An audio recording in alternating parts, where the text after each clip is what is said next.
देवेंद्र जी, एक हफ्ता का टाइम हो गया है लगातार प्रचार करते हुए, और एक हफ्ते बाद जो है वो इलेक्शन है। क्या लगता है कि जो है बीजेपी कहाँ तक पहुंची है? क्या रेशो देख रहे हैं आप? देखिए, रेशो दूसरे मेरे को नज़र ही नहीं आ रहे कहीं जी। हम तो ये मेरा पूरा परिवार खड़ा है यहाँ पे। आप पूछ सकते हैं किसको वोट देंगे, तो दूसरा है ही नहीं, या तो फिर नज़र कहाँ आएगा। तो ये सब लोग भारतीय जनता पार्टी को, राकेश गोयल को जिता रहे हैं, और राकेश गोयल को के साथ देवेंद्र सोलंकी को जिता रहे हैं जी। तो मैं सभी का हृदय से आभार व्यक्त करता हूं। और आप भी सर्वे करिए, मैं आपके चैनल से। अगर मैं सर्वे की अगर बात करूं तो कुछ लोगों ने जब ये बात बोली कि जय भगवान उपकार ने ये बात बोली कि हम तो शाहबाद डेयरी से जीते ही नहीं है, यहाँ का हमें वोट ही नहीं मिला है, तो कल को क्या लगता है कि कल को क्या राकेश गोयल जी इस तरह की कोई बातें तो नहीं बोलेंगे जो लोगों के मन में डर है? देखिए, जय भगवान जी जब 24 सेक्टर में आते थे वो कहते थे मुझे यहाँ वोट नहीं मिली, और वहाँ जाते वो कहते हैं मुझे वहाँ वोट नहीं मिली। राकेश गोयल भले ही वहाँ के ये नहीं कह सकता क्योंकि उसका अध्यक्ष यहाँ बैठ खड़ा है, अध्यक्ष हूँ, और बड़ी जिम्मेदारी से कह रहा हूँ कि मैंने कहा है अपने निवासियों को, आप मेरा कान पकड़ लेना। अगर राकेश गोयल काम ना करे, मुझे प्लेटफार्म चाहिए, प्लेटफार्म मिल जाएगा तो मैं अपने आप काम करना जानता हूँ, उसकी कम जरूरत पड़ेगी, ज़्यादा मैं ही कर लूँगा। तो काम करके देंगे, मैंने काम भी किया है, मैं अपने काम के नाम पर वोट मांग रहा हूँ, क्योंकि मैं काम के, मैं किसी और चीज़ पे नहीं मांग रहा, मैंने किया है तो उसका फल दे दो। कोई भी व्यक्ति पेड़ लगाता है तो उसकी छांव मांगता है, तो मैं तो छांव मांग रहा हूँ। लेकिन वहाँ की दुर्दशा ये है कि पीने का पानी, लाइन पानी की नहीं है।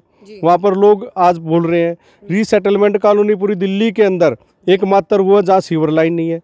आपने गलियाँ देखी, लोगों ने मलबा डाल डाल के घर में घुसने का रास्ता बना लिया, नहीं तो ईंट रख रख कर घुस रहे हैं। जय भगवान जी 4 साल निगम पार्षद रहे, रामचंद्र 3 साल विधायक रहा, उसी डेयरी में केजरीवाल जी ने उपचुनाव में विधानसभा के घर घर जाकर वोट मांगी, मनीष सिसोदिया ने वोट मांगी और कहा कि डेयरी का विकास होगा, लेकिन डेयरी का विकास नहीं, विनाश हुआ है। तो हमारे साथ में बलदेव चौधरी जी हैं, जिनको RW का जो है प्रेसिडेंट बनाया गया है। सबसे पहले आपको बलदेव जी बहुत बहुत मुबारक हो कि आपको आज जो है ये एक पद सौंपा गया है। तो अभी आप क्या कहना चाहेंगे कि ये जो उपचुनाव आ रहे हैं, क्या कहना चाहेंगे राकेश गोयल जी के? उपचुनाव देखा जी, हमने 4-5 साल से देख रहे हैं, हमारी सेक्टर 24 और 25 में कोई डेवलपमेंट नहीं हुई है।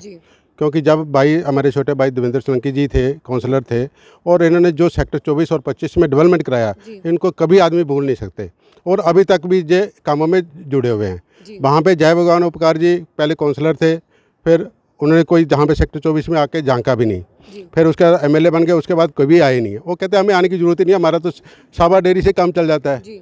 तो इसलिए हम जो भारतीय जनता पार्टी के जो हमारे कैंडिडेट हैं राकेश गोयल जी, उनका कंधे से कंधा मिलाकर हम काम करेंगे और उनको जिताएंगे। जी, बहुत बहुत धन्यवाद बलदेव जी। तो हमारे साथ में स्मिता कौशिक जी हैं, हम उनसे जान लेते हैं।